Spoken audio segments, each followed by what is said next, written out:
The deafening noise of industrial machines echoed through the warehouse of fine stitching ink in the north side of Miami, like a constant drum that marked the rhythm of lives struggling to survive. Among the sweaty workers and the gears that never stopped, Emily Johnson, 20 years old, moved with a precision that challenged prejudices. Her clear blue eyes contrasted with the dirt of the environment, and her brown hair, always tied in a tight ponytail, revealed a delicate face that she preferred to keep serious. That Monday morning, machine number 15 had stopped again. The older mechanics gathered around it, scratching their heads and discussing theories that led nowhere. "Must be a motor problem," said Anthony, a 50-year-old man with calloused hands. "I'll have to take everything apart." "It's not in the motor," Emily approached, wiping her hands on the blue coveralls that hid her thin body. "The problem is in the thread tension system. Look here." She crouched down and, with precise movements, adjusted some internal parts. In a few minutes, the machine was working perfectly again. "Beginner's luck," Anthony grumbled, but his eyes revealed a mixture of admiration and irritation. "It wasn't luck," Emily replied quietly, returning to her workstation. The supervisor, Grace Santos, a stern 45-year-old woman, approached with a closed face. "Emily, you're here to learn, not to act like a know-it-all. The men have more experience than you." "I was just helping, Mrs. Grace." "Helping? You're disrupting their work. Next time, stay in your place." The words were like whips, but Emily just lowered her head and nodded. She had learned that some battles weren't worth fighting there at that moment. She saved her strength for the wars that really mattered. When leaving the factory at 6 in the evening, Emily walked through the dusty streets of the West Side neighborhood, where she lived with her stepfather, John Reed. The small two-bedroom house was a reflection of the tight life they led, peeling walls, old furniture, and an always tense atmosphere. John worked at Techline Machines, Fine Stitching's main competitor, and made sure to remind Emily of this every day. "How was it at the enemy factory today?" he asked sarcastically, sitting in the old living room armchair, a beer can in his hand. "It was normal, John." "John, I'm your father." "Ungrateful girl." "You're not my father." The words came out firmer than she intended. The man stood up abruptly, and Emily instinctively took a step back. She knew that look well. "Your mother died because she wanted to act smart, just like you're doing. Want to end up the same way?" Silence weighed in the air. Emily felt her heart racing but kept her gaze steady. "My mother died because there was an accident. It wasn't her fault." "Accident?" John laughed cruelly. "Your mother was where she shouldn't have been, doing what she shouldn't have been doing. And look what happened." Emily went upstairs to her room without saying anything else. Lying on the narrow bed, she looked at the cracked ceiling and wondered if her life would always be like this. A succession of humiliations she had to swallow to survive. Her legs hurt. They weren't pains from hours standing in the factory, but from the scars John had left the last time she dared question his orders. He was careful never to mark her face or arms, only places the work coveralls could hide. That night, alone in the dark, Emily allowed herself to cry silently, tears that were both of pain and resistance, because no matter how much they tried to break her, there was still something inside her that refused to give up. She thought of her mother, Rose Johnson, a strong woman who had worked in the same industrial area and always said that women were capable of anything, as long as they had the courage to try. Rose had died when Emily was only 16, in an accident never completely clarified at the textile factory where she worked. "Mom, if you had stayed," she whispered to the ceiling, as she did every night. But Rose wouldn't come back, and Emily needed to find strength alone to continue living, hoping that one day things would change. The routine at Fine Stitching Inc. had never been broken by unexpected visits from management. So when the news that the company owner himself would inspect the maintenance sector spread throughout the warehouse, everyone became nervous. Michael Davis, 33 years old, was known only from photographs on company bulletin boards, and from stories whispered through the corridors. They said he was a serious man who had taken over the company after his father's premature death and who rarely came down to the factory floor. That Wednesday morning, Emily was focused on a particularly complicated machine. The equipment had intermittent failures that no one could identify, and she had been put in charge of finding the cause of the problem. "This machine is possessed," joked Carlos, one of the oldest operators. "3 different technicians have come, and no one discovered what's wrong with it."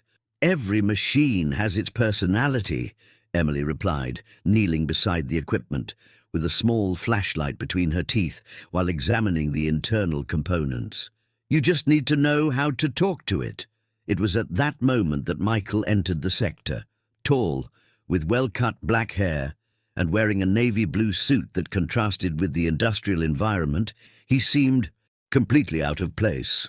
But it was his deep blue eyes that caught everyone's attention, eyes that seemed to see beyond appearances. Grace Santos ran to receive him, visibly nervous. "Mr. Michael, what an honor to have you here. I didn't know you were coming today. Otherwise, I would have organized the sector better." "Don't worry, Grace.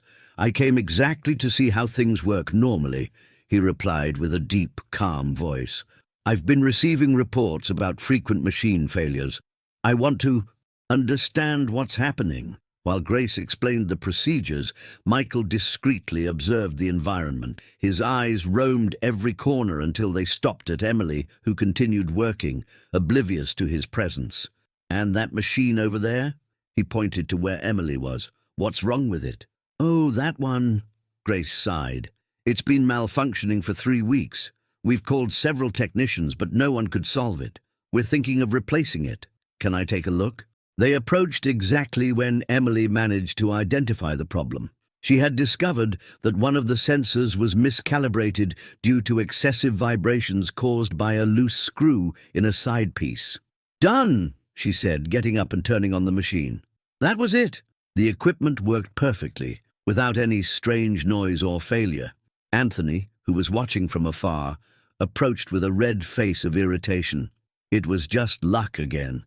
This girl thinks she knows more than everyone. "It wasn't luck," Emily replied for the first time with firmness in her voice. "The tension sensor was miscalibrated because the support was loose. The vibrations altered the measurements, causing intermittent stops." Michael was impressed with the precise technical explanation.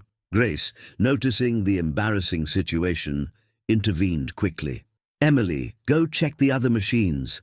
Mr. Michael doesn't have time for these things." "Actually," Michael spoke for the first time, addressing Emily directly, "I'd like to understand better. How long have you worked here?" Emily felt her face heat up. She had never been so close to someone like him. Michael had a presence that radiated security and power, but his eyes showed genuine kindness. 2 years, sir. And where did you learn about industrial maintenance?" "I learned on my own, observing and studying. My mother," she hesitated for a moment, "my mother always said that machines are like people. Each one has its characteristics." Michael smiled for the first time since he had arrived. "Your mother was wise." He looked around and then returned his eyes to her. "I'd like to talk with you about some ideas I have to improve sector efficiency. Would you have a few minutes after work hours?" Grace almost choked. Anthony and the other mechanics exchanged looks of disbelief. Yes, sir," Emily managed to respond. "Great. Let's meet in the 3rd-floor conference room at 6:30. After Michael left, the atmosphere became tense. Grace pulled Emily to a corner. "What did you do? How did you manage to get his attention?" "I didn't do anything special, Mrs. Grace. I just solved the machine's problem." "Listen well, girl.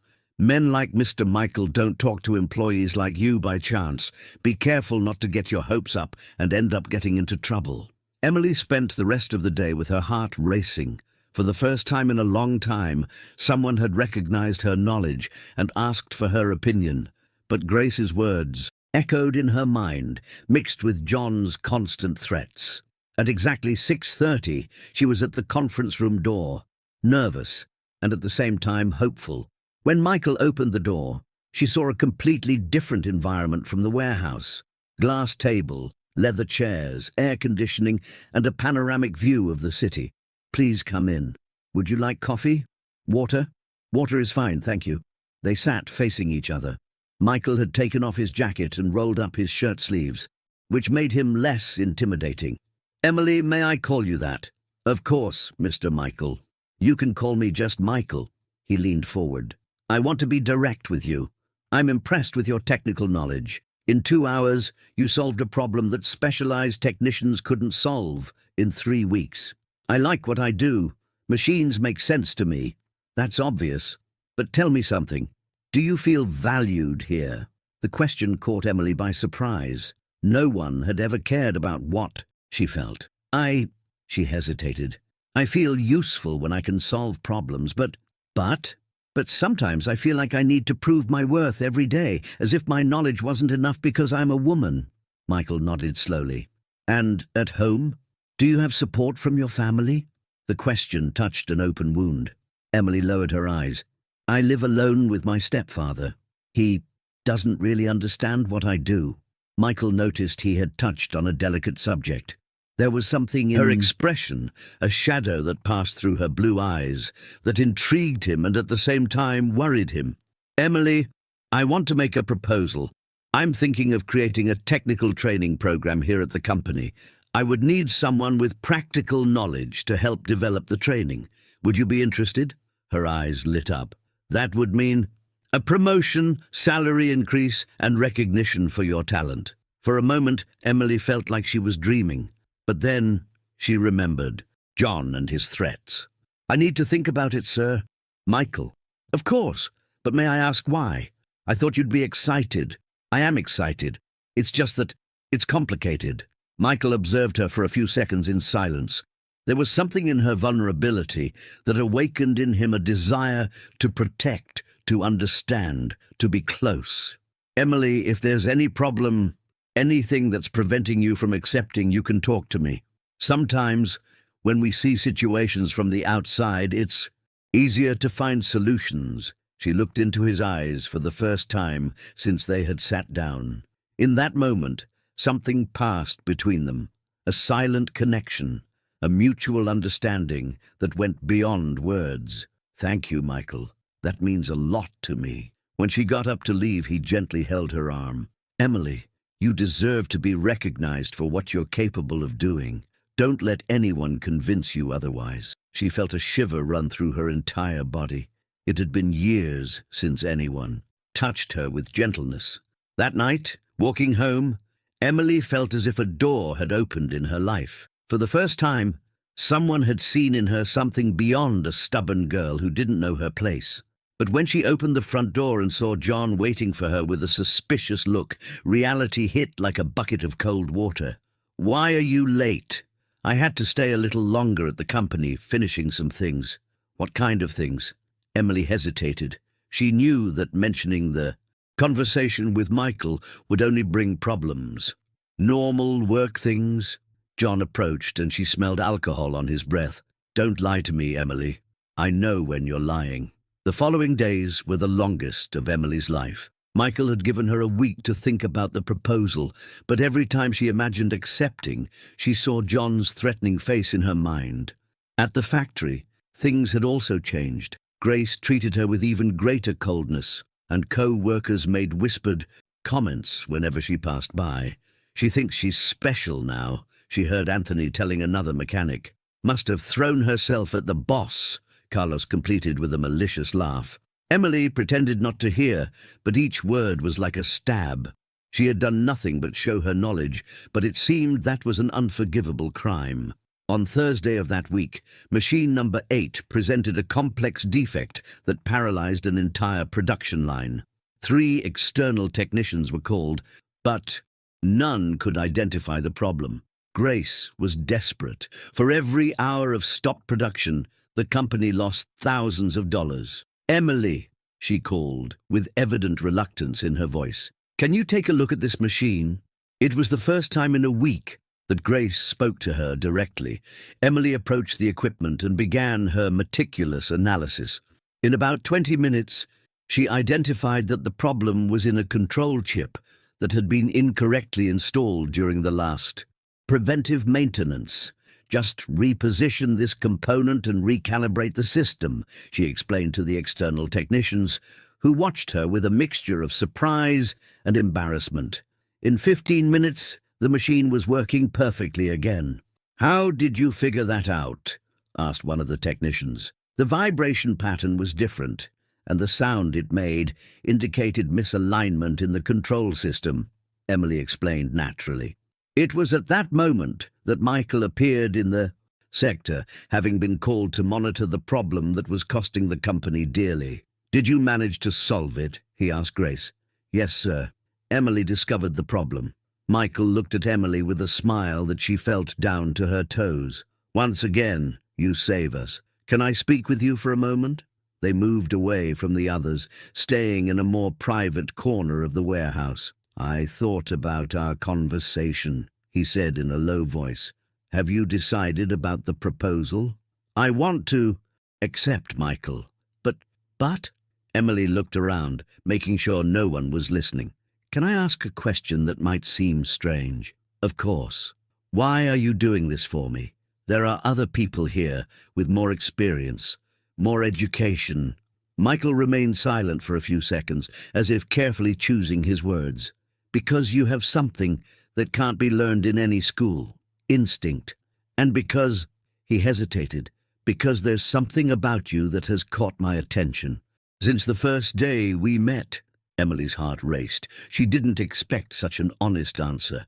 "Michael, I know there's a difference between us," he continued. "I know this might seem complicated, but I'd like to have the chance to get to know you better, Emily. As a person, not just as an employee."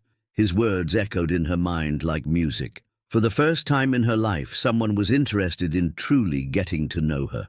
"I'd like that too," she whispered. "Then do you accept the promotion?"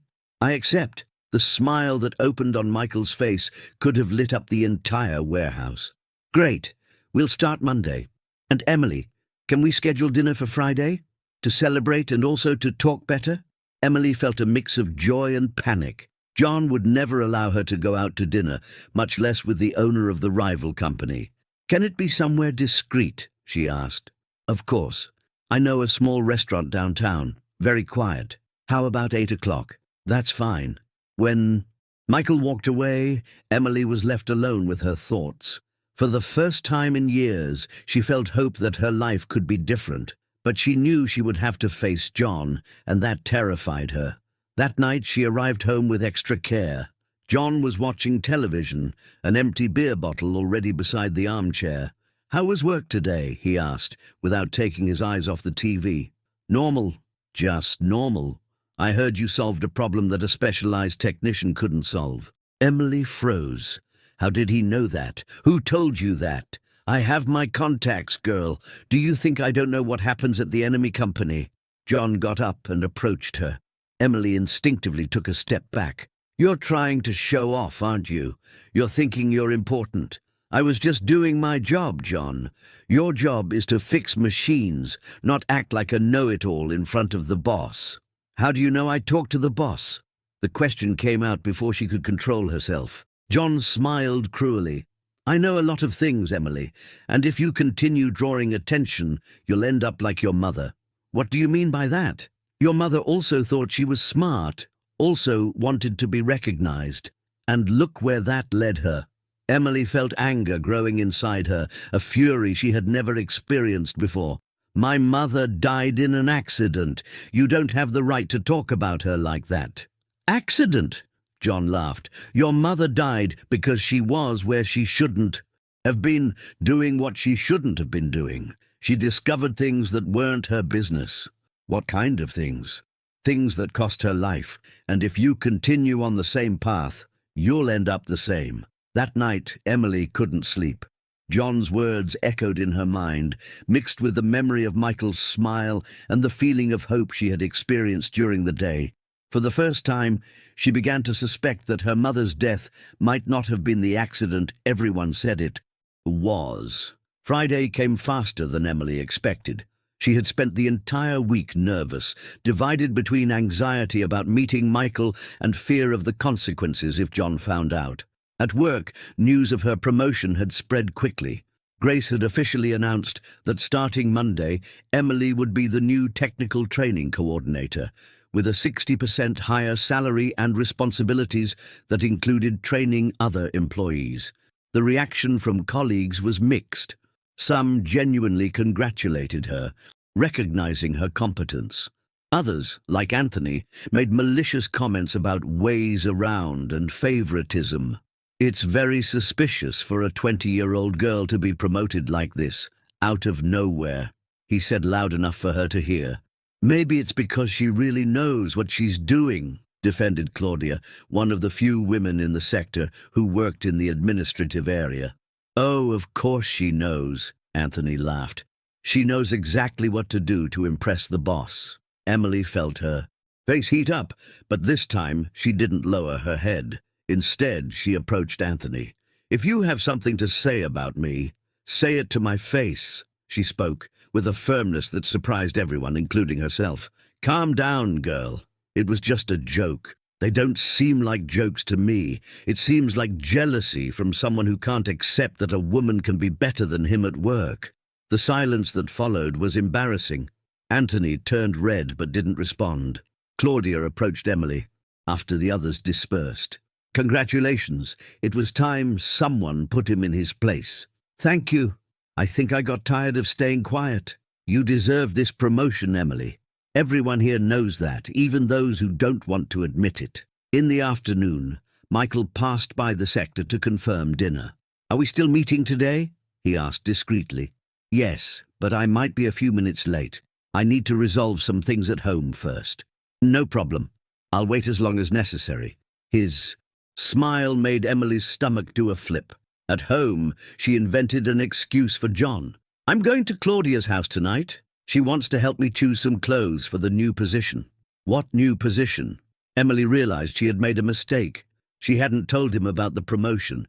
"They promoted me at work. I'm going to be training coordinator." John stopped drinking his beer and stared at her. "They promoted you? In 2 years at the company?" "Yes, they promoted me. And how much of a raise?" "Are you getting 60%? John remained silent for a few seconds, processing the information. "Very suspicious, Emily, very suspicious." "Why suspicious? I'm good at what I do. Nobody gets promoted like that, out of nowhere. What kind of favors have you been doing?" The insinuation was like a slap in the face. "I didn't do any favors. I got this promotion because I solve problems others can't solve." Sure. John laughed sarcastically. "And what's the name of the boss who promoted you?" "Michael Davis." "Michael Davis?"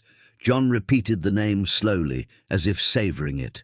"Interesting." There was something in his tone that made Emily uncomfortable, but she didn't have time to think about it. She needed to get ready for dinner. She chose a simple blue dress, the only one she had that served for a special occasion. It wasn't anything extravagant, but it highlighted her blue eyes and delicate figure. The restaurant was in downtown Miami, a small and cozy place called Ocean Breeze, specializing in seafood. Michael was already waiting when she arrived, wearing a white dress shirt and jeans, much more casual than he usually wore at the company. "You look beautiful," he said when she approached the table. Emily blushed. It had been so long since anyone had given her a sincere compliment. "Thank you. You also look different, more relaxed." "Here I'm not the company owner. I'm just Michael." They ordered grilled salmon with mashed potatoes and Caesar salad. Dishes. Michael insisted she should try prepared the right way. "So tell me about yourself," he said after they placed their orders. "What do you like to do besides fixing machines?" "That's a difficult question." Emily laughed. "I work most of the time. In my free time, I like to read, especially technical books, but also novels from time to time." "What kind of novels?" "The ones that talk about normal people who manage to change their lives. I think I like the hope these books bring." "And you? Would you like to change your life every day?" The answer came out more honest than she intended. "What would you change?" Emily hesitated. How to explain that she would like to live without fear, that she would like to have a real family, that she would like to be loved without conditions. I think I'd like to feel free to make my own choices without being afraid of the consequences. What kind of consequences? Consequences from people who don't like it when others grow. Michael noticed she was talking about something personal and painful. Emily, can I ask a question that might seem indiscreet? You can. Are you happy at home?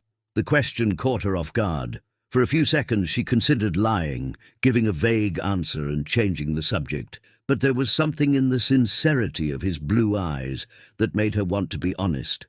No, I'm not happy at home. Do you want to talk about it?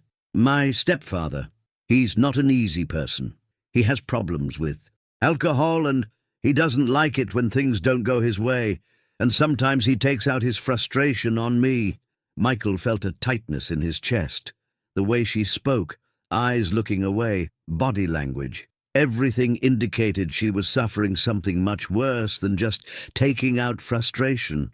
Emily, when you say he takes out his frustration, does he hurt you? She remained silent for a long moment, nervously fidgeting with the napkin. I prefer not to talk about it. You don't have to go through this alone. There are people who can help you, places where you can be safe. Michael, please, I don't want to ruin our night talking about this. He respected her request, but mentally made a note that he needed to find a way to help her. Okay, then tell me about your dreams. What would you like to do if you could choose anything in the world? Emily's eyes lit up. I'd like to have my own workshop, a place where I could teach other women about industrial mechanics.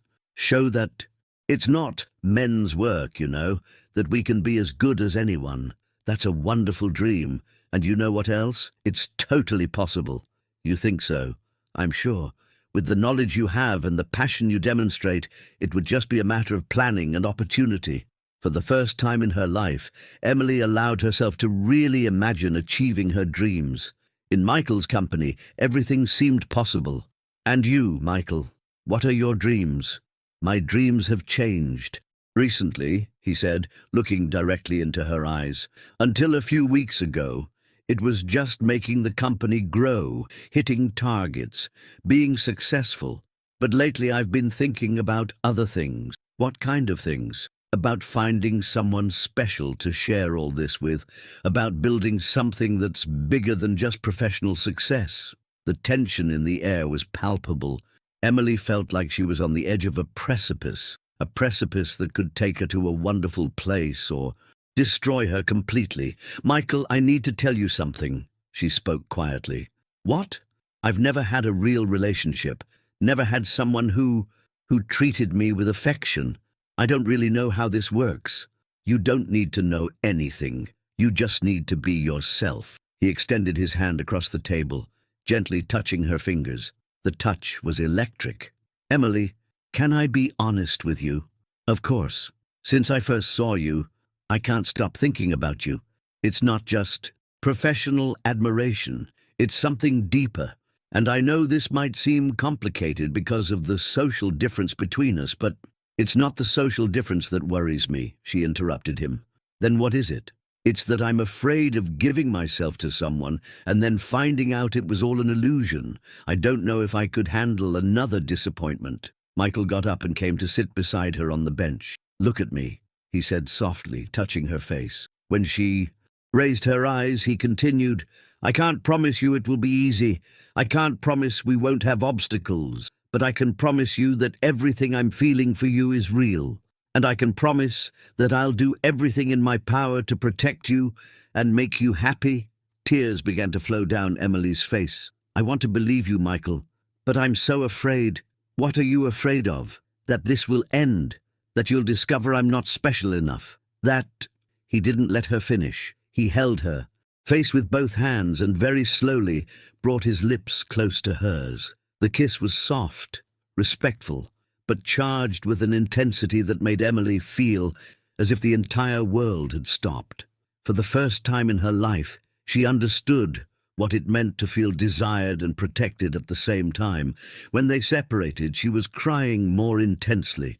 I've never felt like this before, she whispered. Neither have I, he replied, drying her tears with his thumb.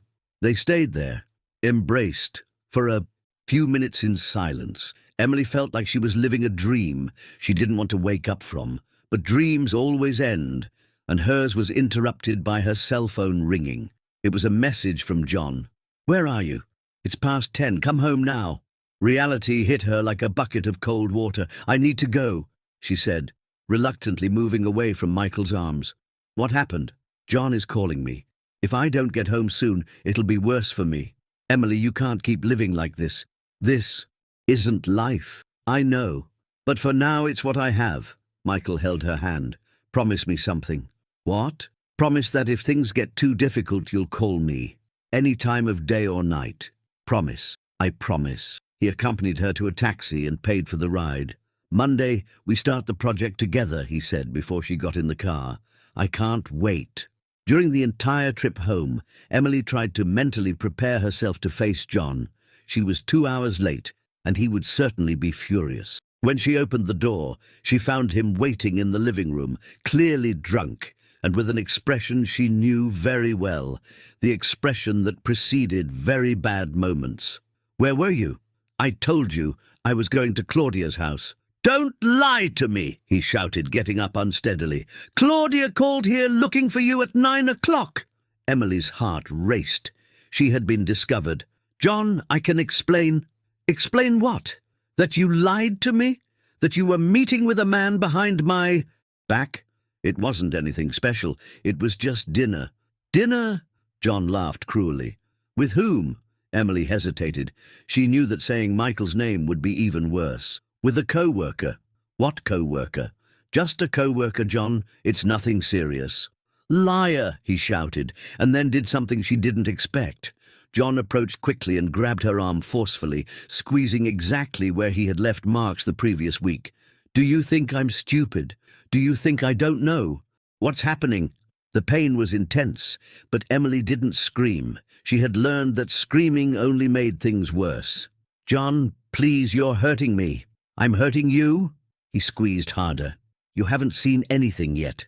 If I find out you're getting involved with people you shouldn't, you'll know what real pain is." He released her abruptly, making her stagger. "Go to your room, and don't give me more reasons to get angry." Emily went upstairs with trembling legs. In the room, she sat on the bed and looked at her arm, which was already beginning to turn purple. But this time something was different. For the first time, she had experienced what it was like to be treated with affection, with respect, with love, and that experience had changed something fundamental inside her. She picked up her cell phone and almost called Michael as she had promised. But then she imagined him seeing her marks, asking questions, possibly getting involved in something dangerous, and put the phone away. Not yet. She needed to find a way to protect herself before involving Michael in her problems. But for the first time in years, she had hope that things could change. Monday arrived with a different atmosphere at Fine Stitching Inc. Emily had spent the entire weekend thinking about dinner with Michael and trying to hide the new marks John had left on her arm. She arrived earlier than normal, anxious to start her new responsibilities as training coordinator. Michael had prepared a specific room for the project, equipped with technical manuals, computer, and even an industrial sewing machine disassembled for educational purposes. "Good morning," he said when she entered the room. His voice was professional, but his eyes carried the same warmth from Friday. "Good morning, Michael. How was your weekend?" he asked, closing the door behind her. "It was normal," she lied, discreetly pulling her blouse sleeve to hide the bruise. Michael noticed the gesture and frowned, but didn't comment. "I prepared a schedule for the next few weeks. We want to implement the training program within a month. What do you think?" They spent the entire morning discussing teaching methodologies, technical content, and strategies to break the resistance of more conservative employees. Emily felt in her element, contributing ideas and solutions that impressed Michael at every moment. "You have an incredible vision about this," he said during a coffee break. "It's like you understand exactly what each type of person needs to hear, to learn. Maybe it's because I've been through this. I know what it's like to be underestimated and have to constantly prove your worth. Michael took advantage of the break to address what was bothering him. Emily, can I ask you a personal question? Of course. How did you really spend the weekend? And don't tell me normal, because I know it wasn't. She sighed. It was impossible to lie to those blue eyes that seemed to see straight into her soul. It was complicated. John, he found out I wasn't at Claudia's house on Friday. And what happened? He got very angry, made some threats. What kind of threats? Emily looked down, nervously fidgeting with her coffee cup. Michael, I don't want to worry you with my personal problems. You're already doing so much for me professionally. Emily, look at me, he said softly. When she raised her eyes, he continued, what happened between us on Friday wasn't just professional, not for me. And if you're going through something difficult, I want to help you. You don't understand. It's more complicated than you imagine. Then explain it to me. Help me understand. Emily remained silent for a few seconds, fighting internally. Finally, she made a decision. John isn't just controlling, he's violent. And he told me things about my mother's death that left me very confused. Michael felt his blood freeze. What kind of things? He insinuated that her death wasn't an accident, that she was where she shouldn't have been, doing what she shouldn't have been doing, and that it cost her life. Do you have any idea what he meant by that? No, but the way he spoke, it seemed like he knew something specific. Michael became thoughtful. As company owner, he had access to old employee files and incident reports. Maybe it would be possible to discover something about Emily's mother's accident. Emily, what was your mother's full name? And do you know what company she worked at when she died? Rose Johnson Smith. She worked at Northeast Textile, which closed 2 years ago. And when was the accident? 4 years ago. She died in an explosion in the boiler sector. At least that's what they told me. Michael made a mental note. After work hours, he would research the company files and also consult a journalist friend who covered industrial accidents. Emily, can I ask you something? What? If things get dangerous at home, will you promise to call me, no matter what time? Michael, I can't involve you in this. If John finds out that we are involved, he might do something much worse. Worse how? Emily pulled up her blouse sleeve and showed the purple marks on her arm. Worse like this. Michael felt a rage he had never experienced before. His fists clenched involuntarily. He did this to you? Michael, please, don't do anything crazy. That will only make things worse for me. Emily, you can't keep living like this. This is assault. It's a crime. I know, but I also know that reporting it won't solve anything. It will just make him angrier. Then what do you want to do? I want to save money with my new salary and leave home as soon as I can, rent a small room somewhere and restart my life. Michael approached her and gently held her hands. You don't have to go through this alone. I can help you find a safe place to stay. No, she interrupted him. I need to do this for myself. I need to prove to myself that I'm capable of taking care of myself. Michael admired her strength, but also worried about her stubbornness. Okay, but promise that if things become unbearable, you'll call me. I promise. That afternoon, Michael cancelled all appointments and went to the company archives. He spent hours looking for any reference to Northeast Textile or industrial accidents from 4 years ago.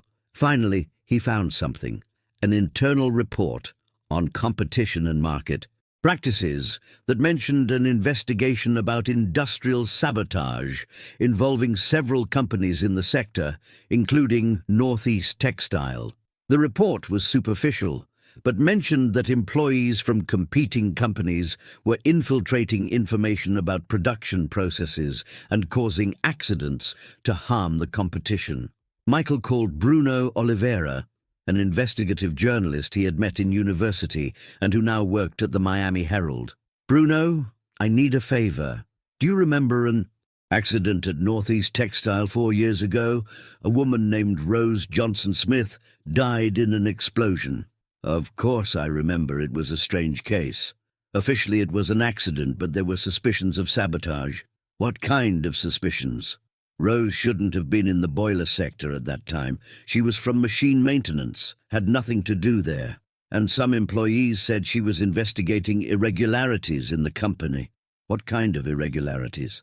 Information leaks to competitors, equipment being sabotaged to force purchase of specific parts, that kind of thing. But the investigation was quickly covered up. By whom? It was never clear, but I have an unofficial copy of the forensic report, if you're interested. I'm very interested. I'll send it by email today, but can I ask why you want to know this? It's personal, Bruno. Very personal. That night, Michael received the report by email. As he read, he felt his stomach turn. The forensics indicated that the explosion had been caused by a safety valve that had been purposely disabled. Rose Johnson-Smith had been found at the location with a notebook containing notes about company irregularities, including names of employees suspected of passing information to competitors, and one of the names on the list was John Reed. Michael stayed awake all night, trying to process the information. If John was involved in Emily's mother's death, this explained his obsession with controlling her and his violence whenever she stood out professionally, but it also meant that Emily was in much greater danger than he had imagined. The next morning he arrived early at the company, anxious to talk to Emily, but she didn't show up for work. At 10 in the morning, Michael called her cell phone. No one answered. At 11 he called again. This time a male voice answered. "Who is this?" "I'd like to speak with Emily." "Emily can't talk right now. She's busy." Michael recognized the voice. It was John. "When will she be able to answer?" "She won't be able to answer. Not today, not tomorrow, never again." "What does that mean?" "It means you should worry about your own problems, Mr. Michael Davis." The line went dead. Michael felt a chill in his stomach. John not only knew who he was, but had also discovered their relationship. Emily was in real danger, and he needed to act quickly. Michael couldn't stay still in the office knowing Emily was in danger. At 2 in the afternoon he decided to take an action that could be considered imprudent, but was necessary. He went to her house. The address was in the employee file. The small house in the West Side neighborhood looked even more deteriorated than he had imagined. The peeling walls and rusty gate told the story of a life of hardship. Michael knocked on the door and waited. Heavy footsteps approached, and John opened, clearly drunk, even though it was mid-afternoon. "Look who showed up," he said with a cruel smile. "The rich little boss comes to fetch his favorite employee." "I came to check why Emily didn't come to work today. She didn't answer the phone." "Of course she didn't answer. I had to take her phone away. She was receiving calls from inconvenient people." Michael felt anger growing, but kept his voice controlled. "Can I speak with her?" "No, you can't. She's indisposed." "What does that mean?" "It means she finally learned what her place is, and what place people like you have in her life." Michael tried to see inside the house over John's shoulder. "Emily!" he shouted. "Emily, are you okay?" "She won't answer," John laughed. "She's resting in her room." "If you hurt her." "You'll do what?" John approached, and Michael could smell the strong alcohol. "You'll call the police? You'll make a scene? Do you think I don't know who you are, Michael Davis?" The way John pronounced his name made Michael realize there was something deeper happening there. "What do you mean by that?" "I've worked at Techline for 8 years. Do you think I don't know everything about fine stitching, about the accidents you covered up, about the people who died because you turned a blind eye to irregularities?" Michael felt his heart race. John knew about Emily's mother's accident. "What are you talking about?" "I'm talking about Rose, Emily's mother. I'm talking about how she died because she discovered things she shouldn't have discovered." "You were there when the accident happened?" "Accident?" John laughed cruelly. "You still call that an accident?" It was at that moment that Michael heard a noise coming from inside the house, a muffled moan that made his blood freeze.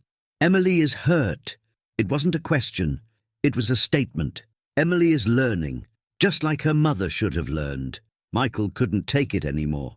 He pushed John and entered the house. "Emily!" he shouted. "Get out of my house!" John yelled behind him. Michael ran upstairs and opened the first door he found. It was a small, dark room, and in the corner was a figure huddled on the bed. "Emily?" She lifted her face, and Michael felt like he had been punched in the stomach. She had a cut on her lip, a bruise on her left eye, and red marks on her neck. "Michael," she whispered, "you shouldn't be here." "My God, Emily, what did he do to you?" He approached slowly, as if she would break with any sudden movement. "It wasn't anything." She tried to smile, but groaned in pain. "I've been through worse." "No, you haven't. This ends here, now." Michael helped her get up slowly. "Can you walk?" "I think so." "Then we're leaving. Now." "Michael, he'll get even angrier. He won't do anything, because I'll make sure of that." John appeared at the bedroom door, holding a kitchen knife. "Nobody leaves this house," he said with a slurred voice. Michael positioned himself in front of Emily. "John, put down that knife. You're committing several crimes here." "Crimes?" John laughed. "You want to talk about crimes? Then let's talk about how your company killed Rose." "My company didn't kill anyone." "No. Then why did you cover up the investigation? Why was nobody punished? Why was I fired without explanation a week after the accident?" Michael began to understand the situation. John wasn't just being violent for pleasure. He was being driven by guilt and anger. "John, if you have information about what happened to Rose, we can talk about this. But first, put down that knife and let Emily leave." "Emily isn't going anywhere. She's just like her mother, too curious, too smart, and look what happened." "What did you do to my mother?" Emily asked with a voice Michael had never heard before, a voice full of pain and anger. "I didn't do anything to your mother. I tried to warn her, I tried to tell her to stop investigating, but she wouldn't listen to me." "Investigate what?" "The sabotage scheme. The companies were sabotaging each other to win contracts. Your mother found out and wanted to report it. I told her to stay quiet, that it was dangerous, but she wouldn't listen to me." "So you knew they were going to kill her?" Emily shouted. "I didn't know they would go that far. I thought they would just threaten her, make her stay quiet. But you didn't do anything to prevent it." "I was just an employee," John screamed. "I had no power to prevent anything. But do you think I don't live with that guilt every day?" Michael began to understand the complete tragedy of the situation. John wasn't just a common aggressor. He was a man destroyed by the guilt of not being able to save Rose, and who was projecting his anger and frustration onto Emily. "John," Michael said with a calm voice, "if you really loved Rose, you can't do this to her daughter." "I loved her more than anything in this world," John began to cry, "and because of my cowardice, she died. Then honor her memory. Let Emily be free. Let her live the life Rose would have wanted her to live." John looked at Emily with eyes full of tears. "I just wanted to protect you. I wanted to prevent you from ending up like your mother." "Protect me by hurting me?" Emily approached him slowly. "John, my mother wouldn't have wanted this for me. She would have wanted me to be strong, to fight for my dreams. But what if they try to hurt you too?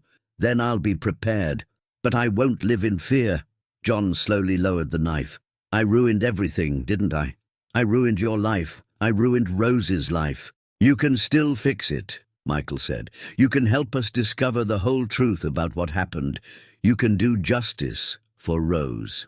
John looked at both of them for a long moment, and then let the knife fall to the floor. "I have documents," he whispered. "Documents that prove the sabotage scheme. I kept them all these years because I was afraid to use them, but I was also afraid to throw them away." "Where are these documents?" Michael asked. "In my room, in a box under the bed."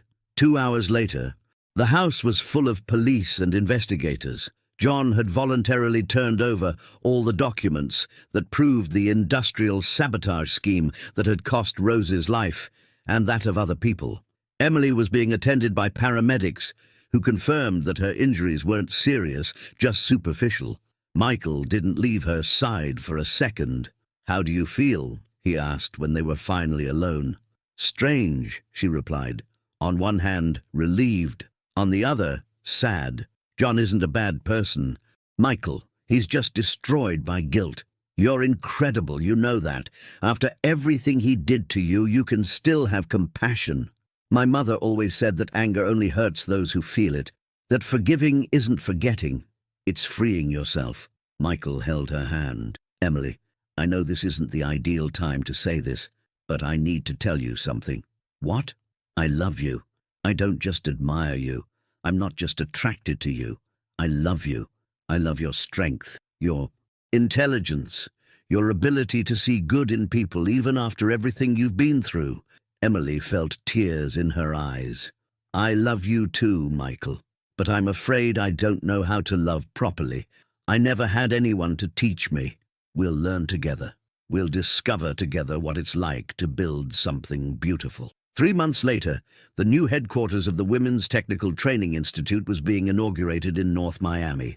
Emily, now general coordinator of the project, watched the first students arriving for the industrial maintenance course.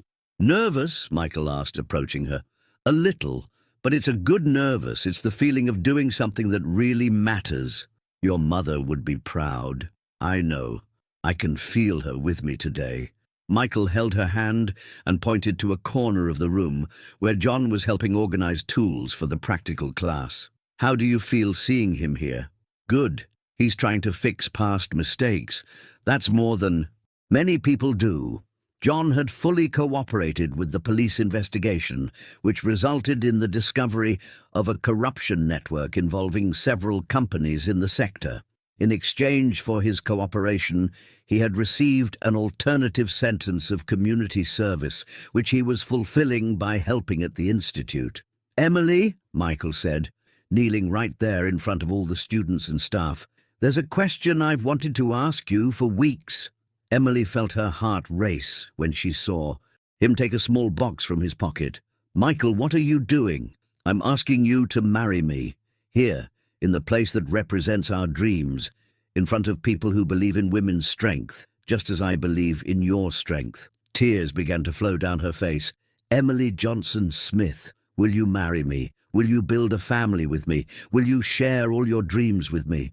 She looked around and saw all the women present there, workers, housewives, young students, all rooting for her, all representing possibilities she had never imagined for herself. Yes, she said, smiling through tears.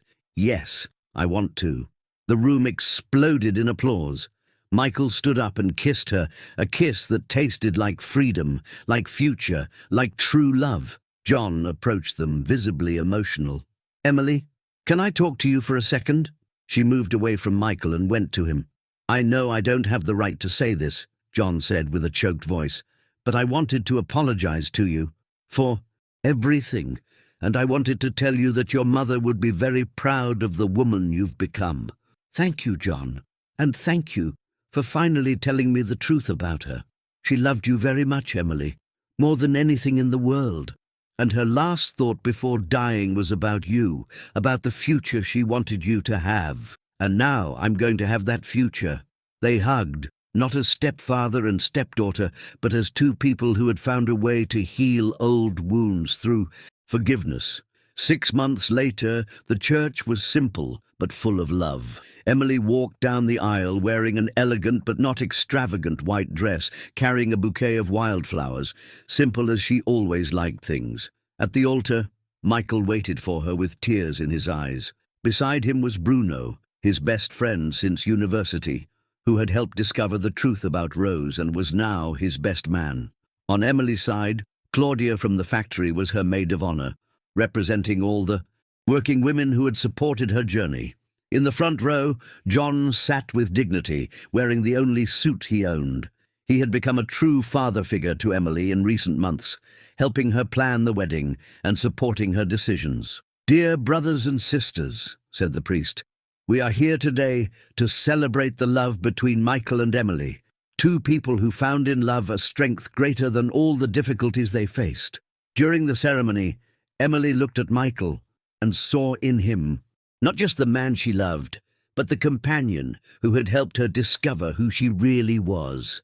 Someone who saw her not as a woman who needed to be saved, but as a strong woman who deserved to be loved. Michael Davis, do you accept Emily Johnson Smith as your wife? Do you promise to love her, respect her, and support her in all her dreams? I do, and I promise. Emily Johnson Smith, do you accept Michael Davis as your husband? Do you promise to love him, respect him, and build with him a life based on true love? I do, and I promise. When they kissed, sealing the union, Emily felt as if her mother was there, blessing that moment. 2 years later, Emily was in the Institute office, now expanded to 3 units in Miami, reviewing graduation reports from the newest class. More than 200 women had already graduated from the technical courses, and 89% of them had gotten jobs in the field. Michael entered the room carrying 2 coffee cups. How are this month's numbers? Excellent. And there's one more thing, she said, smiling mysteriously. What? Boeing approved our proposal. We're going to implement the women's training program in all aerospace facilities in the Southeast. Michael almost dropped his coffee from joy. Emily, that's incredible. You did it. We did it, she corrected. It was always teamwork. He hugged and kissed her. I'm so proud of you, of us, of everything we built together. Michael, there's one more thing I need to tell you. What? Emily picked up an envelope from the table and handed it to him. Open it. Inside the envelope was an ultrasound. Michael looked at the image, then at Emily, then at the image again. You're pregnant. 2 months. Tears began to flow down his face. We're going to have a baby. We're going to have a baby. They hugged, crying with joy. After everything they had been through, after all the pain and all the struggle, they were building a family based on true love. If it's a girl, Emily said, I want to name her Rose, in honor of your mother, in honor of all the women who fought so I could get here. That night, lying in bed in their apartment, which they had bought together in South Beach, Emily and Michael talked about the future. Do you think our daughter will have to fight as much as you fought? He asked, caressing her still small belly. I hope not, but if she has to fight, she'll be prepared, because she'll grow up knowing she's loved, that she's capable, and that she deserves all the respect in the world. And if it's a boy, he'll grow up knowing he should respect and value women. He'll learn from his father to be a real man. Michael kissed her forehead. I love you, Emily Davis. I love you too, my love. Outside, Miami slept under a starry sky. But there, in that room, 2 people who had found true love planned a future full of hope. Emily thought of her mother, of all the women at the Institute, of all the battles that still needed to be won. But for the first time in her life, she felt completely secure that, no matter what came next, she had enough love to face anything, because she had learned the most important lesson of all, that every woman deserves to be seen, to be loved, and to be respected exactly as she is, and that true love doesn't save anyone. It frees 2 people to be the best version of themselves. 5 years later, on a sunny Sunday morning, a family strolled along Miami Beach. Michael pushed a stroller where Rose, 3 years old, was sleeping, a girl with blue eyes like her mother and father. Beside them walked John, now 45 years old, more serene and sober for 4 years. Grandpa John, tell the story of Grandma Rose again, asked the girl, who had woken up and was now in Emily's arms. Again, little one, but I've already told this story 1,000 times. But I like it. Tell how she was brave. John smiled and looked at Emily, who nodded. Your Grandma Rose was the bravest woman I ever knew. She believed that women could do anything, and she taught that to your mommy. And that's why Mommy teaches other women. Exactly. Your mommy continues Grandma Rose's work. The girl looked at Emily with admiration. When I grow up, I'm going to be like Mommy and Grandma Rose. You're going to be like yourself, Emily replied, kissing her daughter's face. But you'll be strong and brave like they were.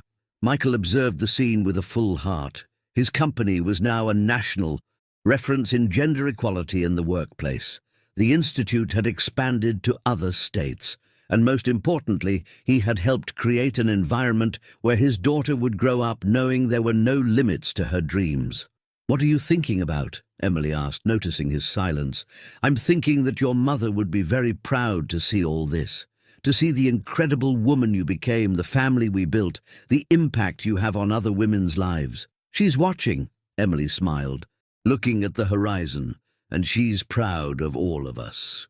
When they returned home that afternoon, they found a letter that had arrived during the walk. It was from the Department of Labor, informing that Emily had been chosen to receive the Medal of Honor for merit for her contribution to women's professional qualification in the United States. "Emily," Michael said, reading the letter, "you're going to be decorated by the president." "I can't believe it," she said, holding the letter with trembling hands. "Believe it. You deserve this and much more." That night, after Rose slept, Emily and Michael stayed on the balcony of their apartment looking at the city lights.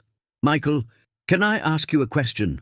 "Of course." "Do you ever regret it, getting involved with me, all the complications it brought?" "Never. Not for a second. My life only made sense after you entered it. Even when we discovered about my mother? Even when you almost got involved in trouble because of me?" "Especially because of that.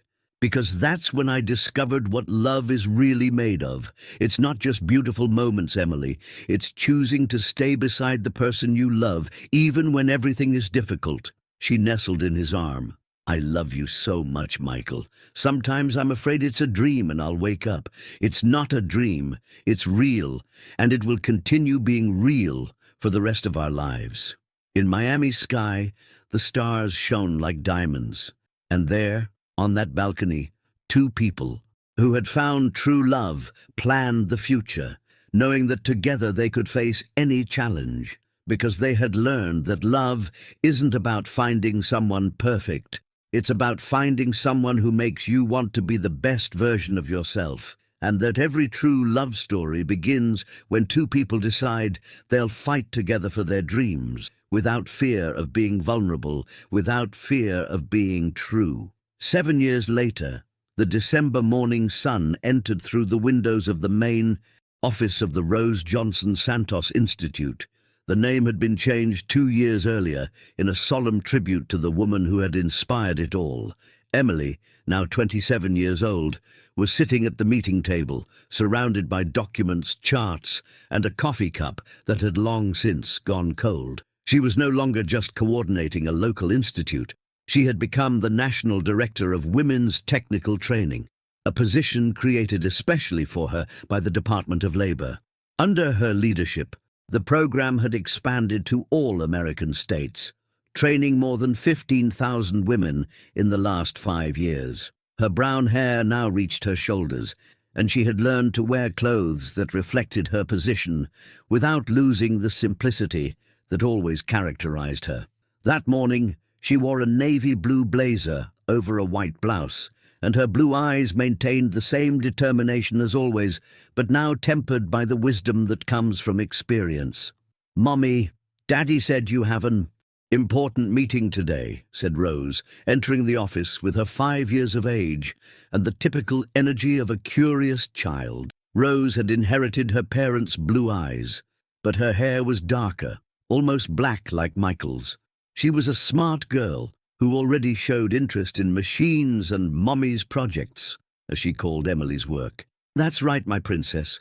Today we're going to decide if the Institute will expand to other Latin American countries, like Argentina, exactly like Argentina, and also Chile, Uruguay, and Paraguay." Rose approached the table and observed the documents seriously. "Will it be like what you do here? Teaching women to fix machines?" "It will be that and much more.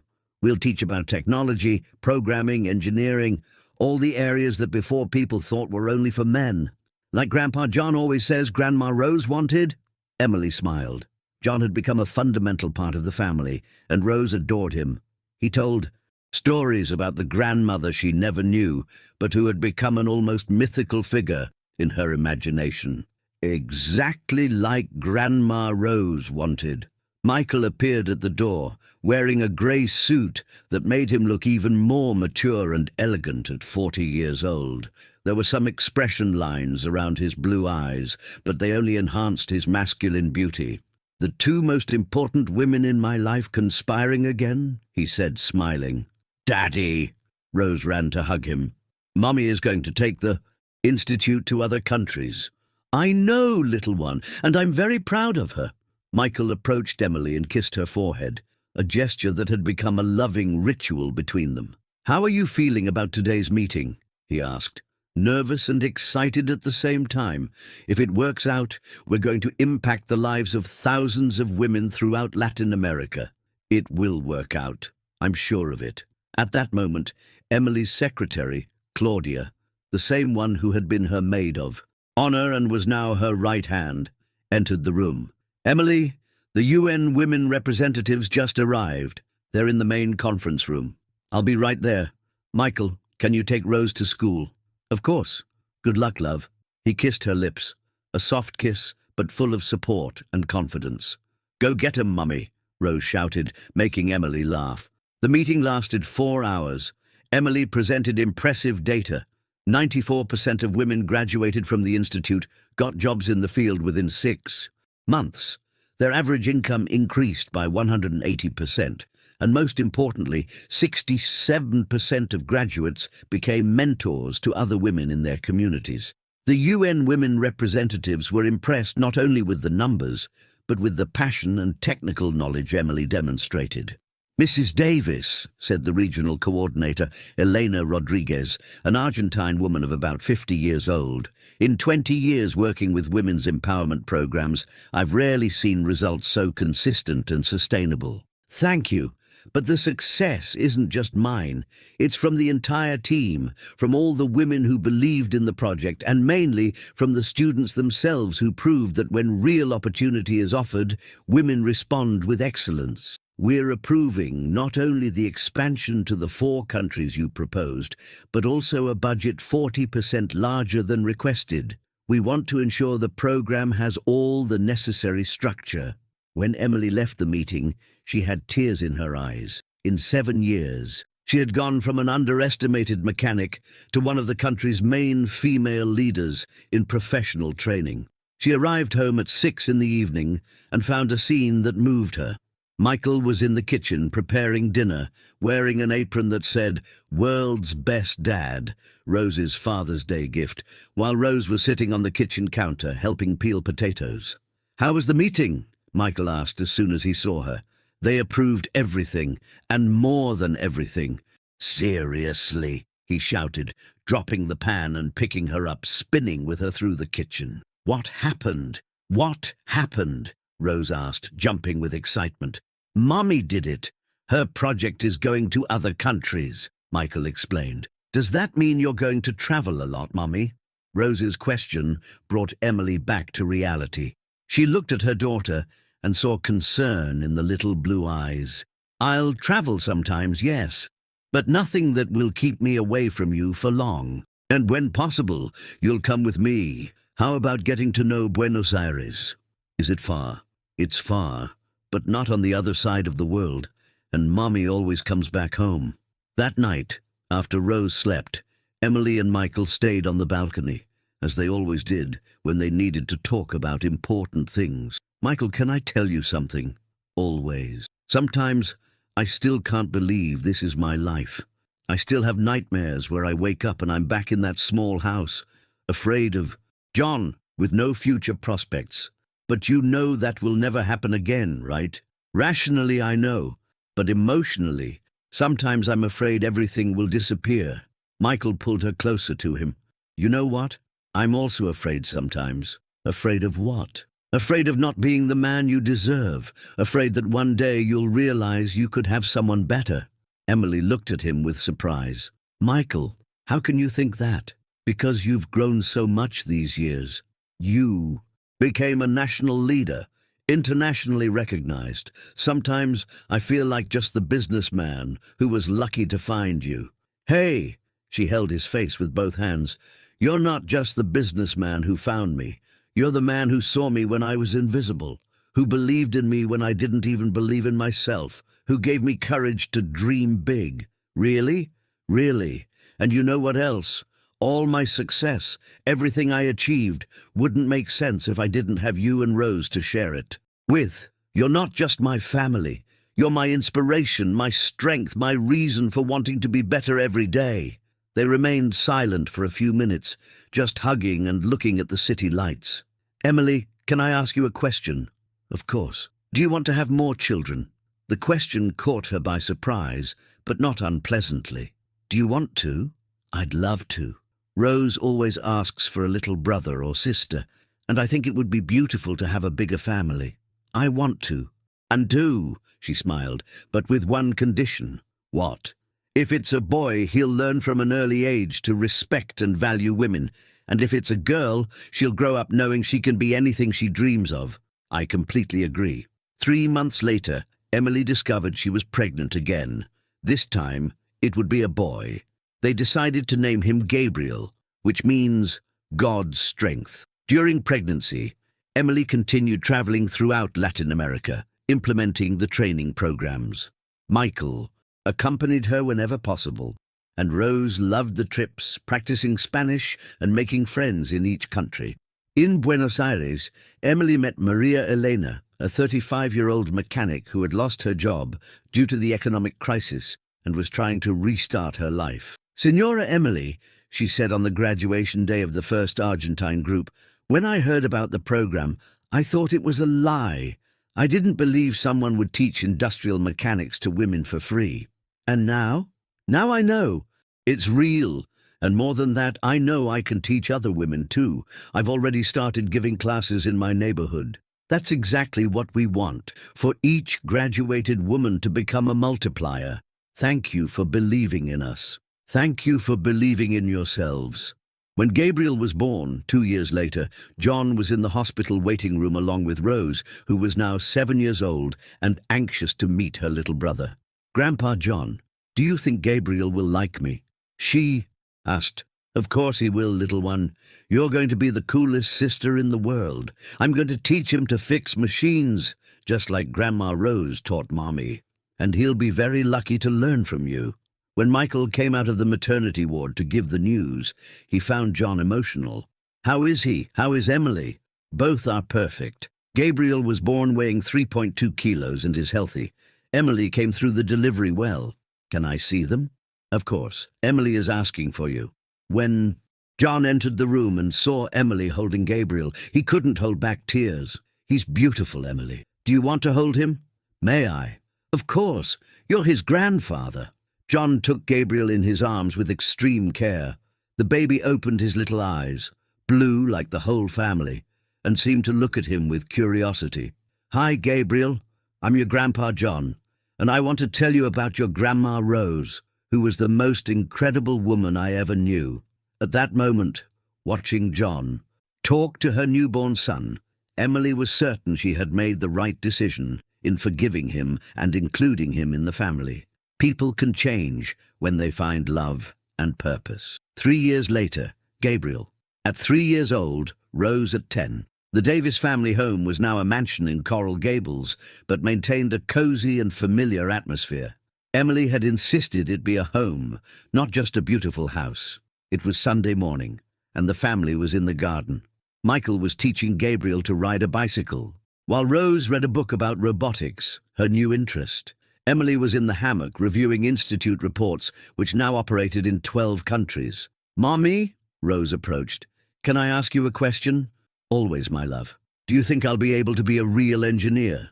"Why do you have doubts about that?" "Because at school, some boys said that engineering is men's work." Emily felt a pang in her heart.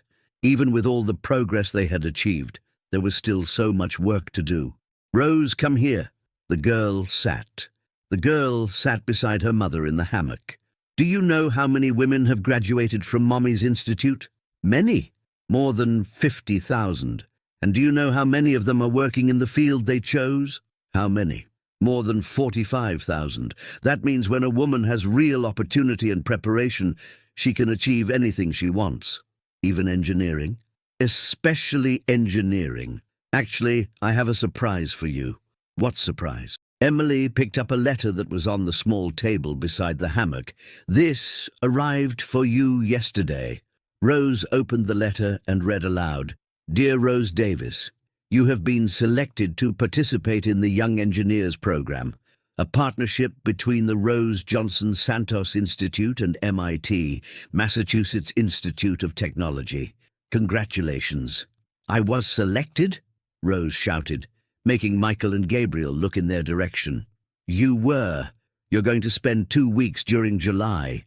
Vacation in Boston, learning robotic engineering with the best teachers in the world. Mommy, is this serious? Completely serious. Rose began to cry with joy and threw herself into her mother's arms. Thank you, Mommy, for everything, for teaching me that I can be anything. You don't need to thank me, my daughter.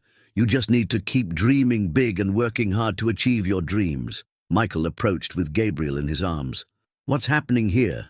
Rose was selected for an engineering program at MIT, Emily explained. Our daughter is going to MIT, Michael shouted, making Gabriel laugh. It's just a 2-week program, but yes. I'm so proud, he said, hugging Rose. My daughter is going to be the first robotic engineer in the family. Daddy, what is MIT? Gabriel asked. It's a very important school in the United States where the smartest people in the world study, Rose explained to her little brother. Are you going to be far away? I will, but just a little bit, and I'll bring presents for you. Promise. I promise. That afternoon, while the children played in the pool, Emily and Michael talked on the porch. Do you realize that in a few years Rose will be in college? Michael said. I do, and that makes me happy and nostalgic at the same time. Happy why? Because she's growing up knowing she can be anything. She'll never go through the insecurity and fear I went through. And nostalgic? Because time is passing so fast. It seems like yesterday she was a baby, and now she's already talking about being an engineer. And Gabriel is growing up surrounded by love and positive references. He'll never treat a woman with disrespect because he's learning from an early age to value female strength. Michael held her hand. Emily, do you know you've changed the lives of thousands of women, right? We changed them. It was teamwork. No, love.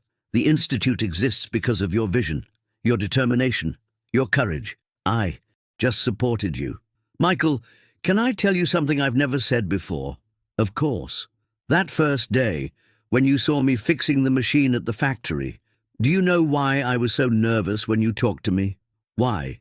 Because it was the first time in my life that someone looked at me as if I were intelligent, not like poor little thing, not with pity, not with distrust. You looked at me as if I knew what I was doing, because you did know.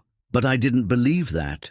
And at that moment, when you asked me how I had solved the problem, I felt truly seen for the first time. And that was when I fell in love with you.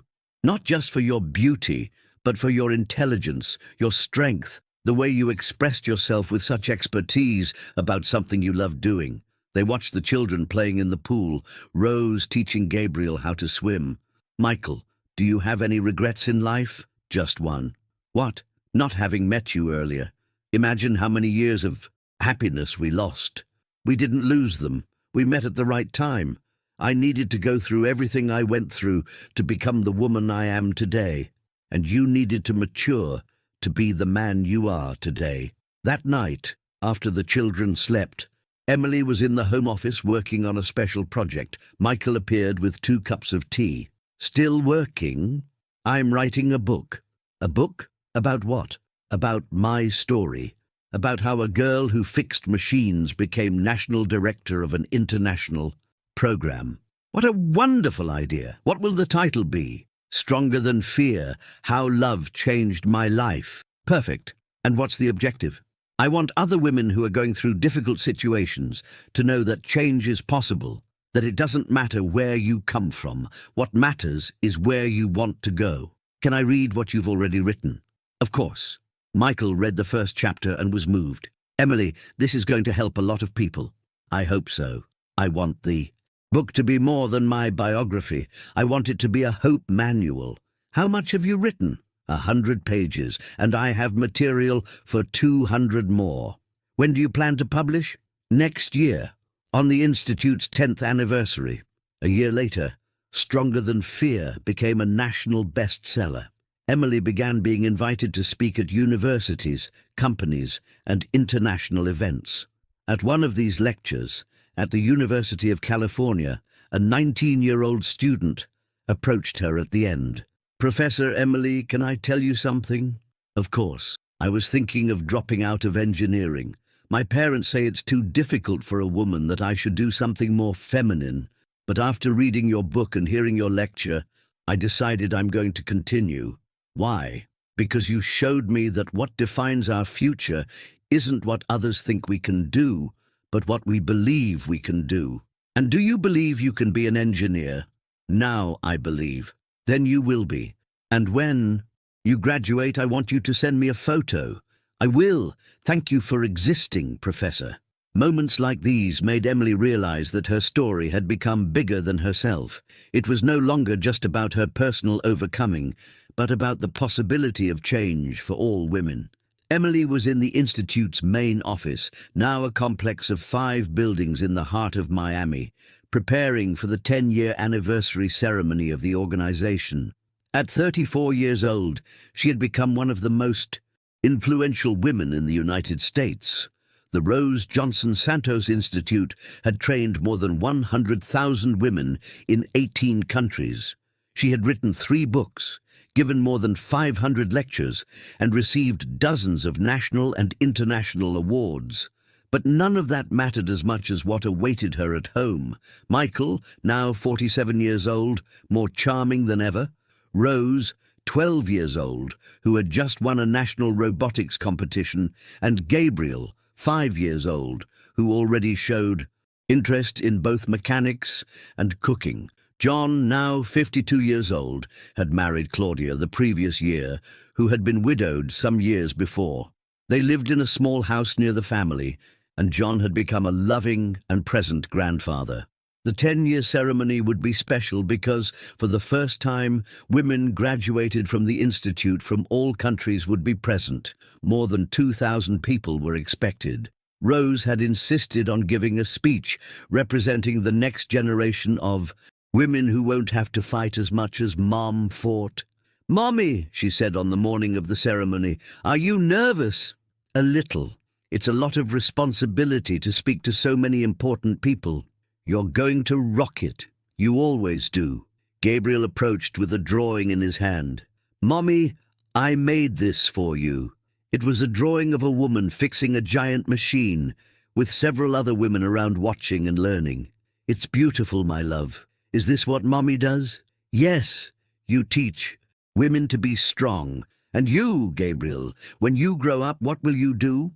"I'm going to help you. I'm going to teach men to respect women just like Daddy teaches me." Emily was moved by the answer. At 5 years old, Gabriel had already internalized values that many adult men still didn't understand. The ceremony was held at the Miami Convention Center. When Emily went up on stage to give the main speech, she received a standing ovation that lasted 5 minutes. "10 years ago," she began, "I was a 20-year-old girl who fixed machines in a factory and dreamed of being respected for what I knew how to do. Today, I'm here representing not just my own journey, but the journey of 100,000 women who decided their dreams were bigger than their fears." The audience applauded intensely. "But I'm not here to talk about what we've conquered. I'm here to talk about what we still need to conquer. Because while there's a girl who believes she can't be an engineer, a young woman who thinks she doesn't deserve respect at work, a woman who accepts violence because she thinks she has nowhere to go, our work isn't finished." People stood up again to applaud. "The Rose Johnson Santos Institute isn't about me. It's about all of us. It's about proving that when we offer real opportunities, when we believe in female potential, when we create mutual support networks, there's no limit to what we can achieve. In the next 10 years, our goal is to train 1 million women in 50 own countries. Does it seem impossible? 10 years ago, training 100,000 women in 18 countries also seemed impossible. And do you know what will make this possible? The fact that each of you here today will go back to your city, to your country, and will multiply what you learned, will teach other women, will open doors for other girls, will be mentors to other dreamers. Because this is our mission, not just to change our own lives, but to ensure that the women who come after Those have an easier path than ours." When Emily finished the speech, the ovation lasted 10 minutes. There were people crying in the audience, people hugging, people celebrating. Rose went up on stage and gave her speech, talking about how it was to grow up knowing she could be anything, and how proud she felt to have a mother who had changed the world.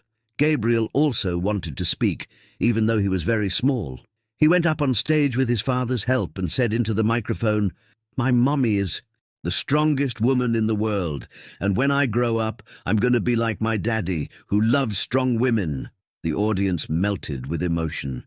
At the end of the ceremony, Emily was exhausted but fulfilled. Michael found her backstage. "How do you feel?" "Complete. For the first time in my life, I feel completely complete. Ready for the next 10 years? Ready for whatever comes, with you and the children by my side." They kissed. A kiss that tasted like conquest, like lasting love, like realized dreams and new dreams to come. That night, already at home, the family was gathered in the living room.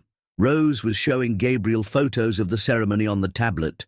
Michael was organizing the awards Emily had received, and John was telling stories about Rose, the grandmother, to whoever wanted to listen. "Emily," John called her, "can I tell you something?" "Of course." "Rose would be so proud of you today, so proud of everything you've built, of the family you've formed, of the lives you've changed." "Thank you, John. That means a lot coming from you. And I want to apologize to you once more, for all the years I didn't know how to protect you, for all the fear I caused you, for almost having destroyed your dreams." "John, how many times are we going to have this conversation?" Emily smiled. "You've already redeemed yourself long ago. You're part of our family, you're a wonderful grandfather, and you're one of the biggest supporters of my work. It's just that sometimes I remember how I treated you, and I can't believe you forgave me. I forgave you because I learned that carrying anger only hurts those who feel it, and because I saw that you truly changed. People can change, John. You're living proof of that." That night, when everyone had already slept, Emily and Michael stayed on the balcony, as they always did when they needed to talk about important things. "Michael, can I tell you a secret?" "Always. Sometimes I wake up in the middle of the night and watch you sleeping, watch the children sleeping, look at our house, our life, and I'm afraid it's a very long dream." "Why?" "Because it's all so perfect, so different from what I imagined my life would be, that sometimes it seems too good to be true." Michael pulled her closer. "You know what I think?" "What?" "I think you deserved all this and much more. I think the universe was saving all this happiness for you, waiting for the right moment to deliver it." "Do you really believe?" "That? I believe, and you know why.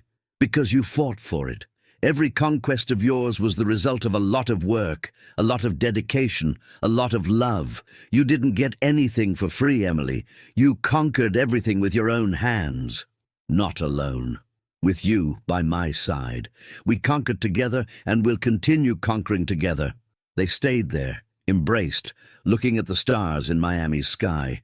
After a few minutes of contemplative silence, Emily said, "Michael, do you remember the first time you saw me? Of course, you were fixing a machine that nobody could fix, and I thought, this woman is special. And do you remember what you told me at that first dinner?" "I said many things."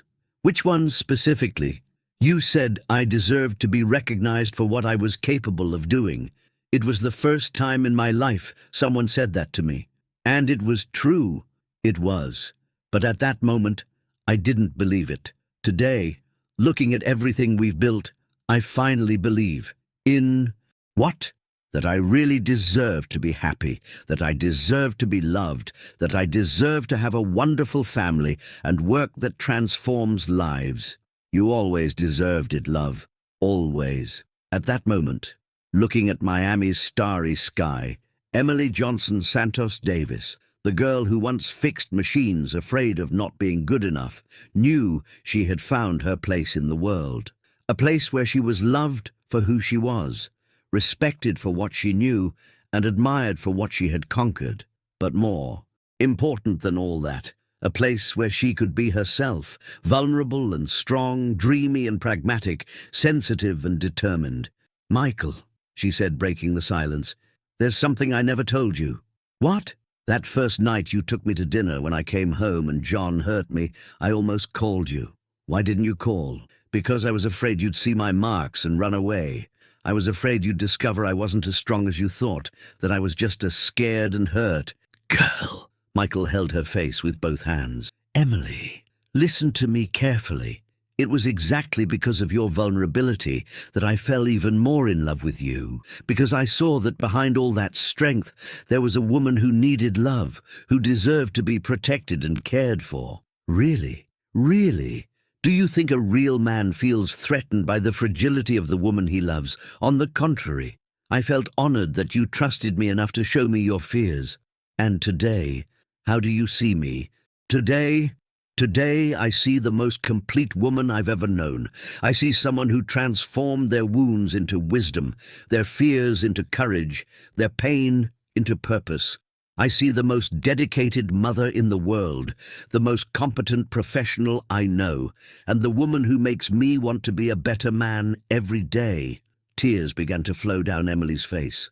"Why are you crying?" Michael asked, worried. "Because they're tears of gratitude. Gratitude for having found you, for having built this family, for having discovered I was capable of much more than I imagined. And you know what else? What? Your story is still being written. In 10 years we'll be here again, celebrating the Institute's 20 years, seeing Rose graduated in engineering, seeing Gabriel choosing his profession, seeing how many lives you've changed. And you? How do you see yourself in 10 years?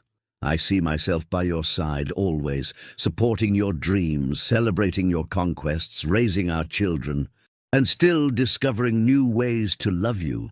At that moment, Gabriel appeared running on the balcony, with messy hair and sleepy eyes. "Mommy, Daddy, aren't you coming to sleep?" "We're coming, my love," Emily said, picking up her son. "We were just talking." "About what?" "About how happy we are," Michael replied. "I'm happy too," Gabriel said, hugging both parents at the same time. Rose appeared soon after, also in pajamas.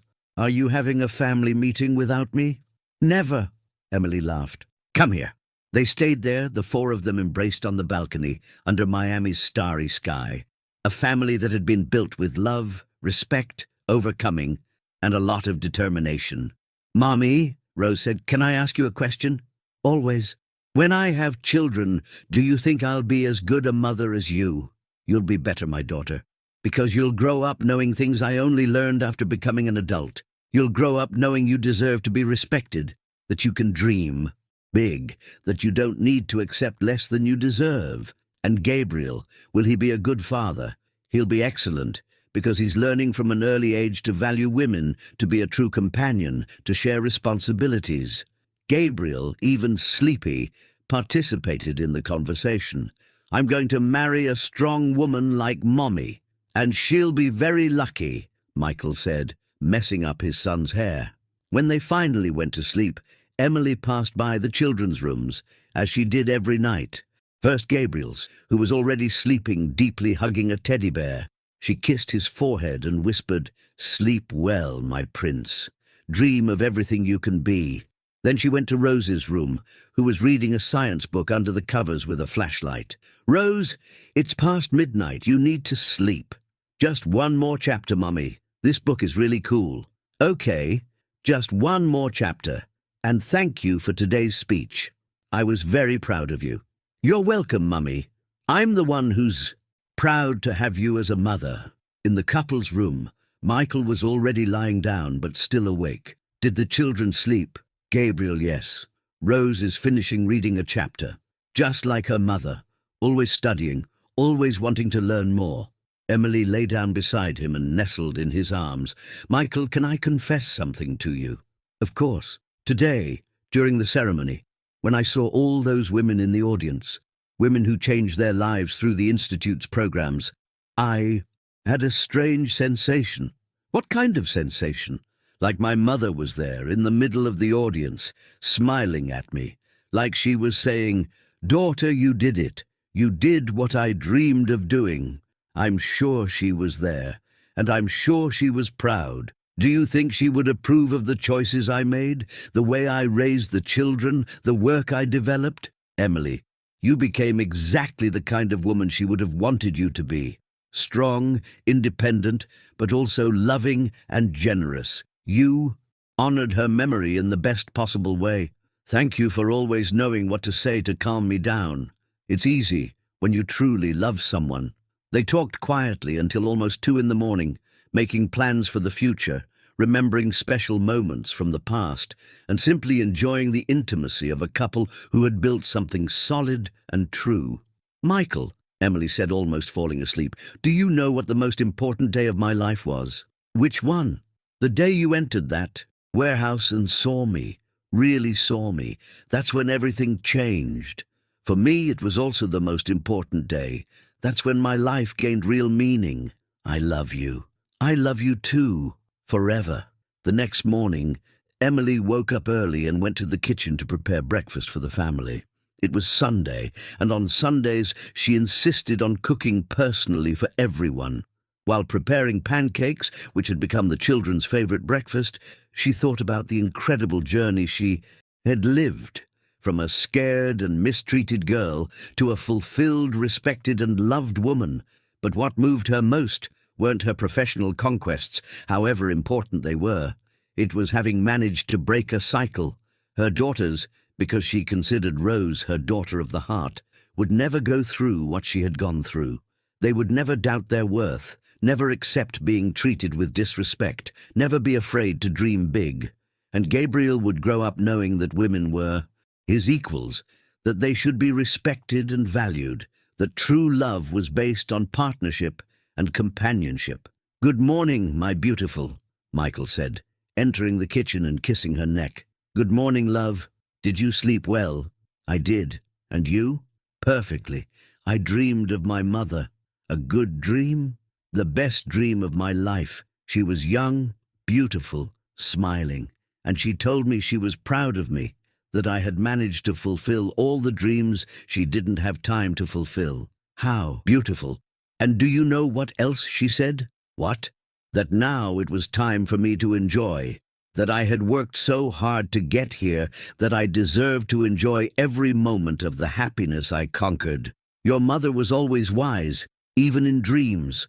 The children appeared in the kitchen soon after, still in pajamas and with sleepy faces. "Good morning, beautiful family," Emily said, serving pancakes with maple syrup and fresh fruit for everyone. "Mommy, can we go to the beach today?" Gabriel asked. "Of course. How about we call Grandpa John and Grandma Claudia? And can we build sandcastles?" Rose asked. "We can do whatever you want. Today is family day." And that's how, on a sunny Sunday morning, the Davis family went to South Beach. Michael carried the cooler bag with snacks. Emily took the children's beach toys. Rose ran ahead exploring the sand, and Gabriel went in his father's arms, observing everything with curiosity. John and Claudia were already at the beach when they arrived, preparing a spot with umbrella and chairs. "The adventurers have arrived," John shouted, opening his arms to receive the grandchildren. "Grandpa!" Gabriel ran to hug him. "Hi, Grandpa John," Rose said, also hugging him. "Did you bring that kite you promised?" "I brought it. It's there in the bag. But first let's take a dip in the ocean." The children ran to the water, followed by the adults. It was a scene of pure happiness. 3 generations playing together at the beach, laughing, having fun, creating memories that would last forever.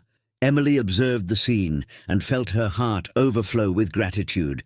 They were the most important people in her life. The husband who loved her unconditionally, the children who were her reason for living, and John, the man who had been her greatest fear and who was now a loving and present grandfather. "What are you thinking about?" Claudia asked, sitting beside her in the sand. "I'm thinking about how life can completely change when we don't give up on dreams." "You never gave up, even in the most difficult moments." "There were moments when I almost gave up, Claudia. Moments when I thought it would be easier to accept that my life would always be like that. But you didn't give up." "No, And today I see that every tear, every fear, every moment of pain was worth it, because everything brought me here. And what comes now? Now comes the best part, enjoying everything I built, continuing to work, because I love what I do, but also enjoying my family, my happiness, my life. They watched Michael playing with the children in the water, John teaching Gabriel to play ball, Rose collecting shells in the sand. Emily, can I ask you a personal question? Of course. Did you really forgive John? Completely. Completely. And do you know why? Because I understood he was also a victim of his own wounds. The violence he exercised against me came from the pain he carried for not having been able to protect my mother. It's not easy to forgive those who hurt us. It's not, but it's liberating. Holding grudges only hurts those who hold them. And I wanted to free myself from every kind of weight that prevented me from being completely happy. And did you succeed? I did. Today I can say I'm completely happy. Not that my life is perfect, no life is, but it's real happiness, built with love, work, and purpose. When they returned home at the end of the afternoon, everyone was tired but happy. The children took baths and slept early, exhausted from so much playing at the beach. Emily and Michael stayed on the balcony, as always, enjoying the end of another perfect day. Michael, thank you. For what? For today. For all days. For having given me this family, this life, this happiness. You don't need to thank me for that. You gave me all this too. We're a good team, aren't we? The best team in the world. They stayed there until late, talking about plans for the week, about the institute's future projects, about the children, about everything and nothing. And when they finally went to sleep, Emily was absolutely certain she had found her place in the world. A place where she was loved for who she was, respected for what she knew, and where she could dream without fear of being happy, because she had learned the most important lesson of all, that every woman deserves to be seen, to be loved, and to be respected, and that when we find someone who truly sees us, who loves us without wanting to change us, and who respects us in our totality, we discover that love doesn't save us. It frees us to be the best version of ourselves. And so, under Miami's starry sky, in a house full of love and realized dreams, Emily Johnson Santos Davis slept deeply, knowing she had written a story of love and overcoming that would inspire generations. A story that began with a girl who didn't believe she deserved to be seen, and that transformed into the story of a woman who helped thousands of other women believe they also deserved to be seen, loved, and respected. And that, perhaps, was her greatest conquest. Not just having transformed her own life, but having opened paths so other women could also transform theirs. Because in the end, there's no greater legacy than having made a difference in other people's lives. And Emily had done exactly that. She had transformed her pain into purpose, her fears into strength, and her story into hope for thousands of other women around the world. Dear readers, we've reached the end of this exciting journey alongside Emily and Michael. A story that taught us that true love doesn't save us. It frees us to be who we really are. If you were moved by this story, if you rooted for Emily, if you believed that love can transform lives, please like this video. Comment below what city you're watching from. I love knowing that our story reached so many different places in our country. And if you have suggestions for new stories, tell me in the comments. What kind of story would you like to hear? What characters would you like to meet? Don't forget to subscribe to the channel if you haven't already, and activate the notification bell so you don't miss any new stories. Thank you so much for joining me on this journey. Until the next story, a kiss to each of your hearts.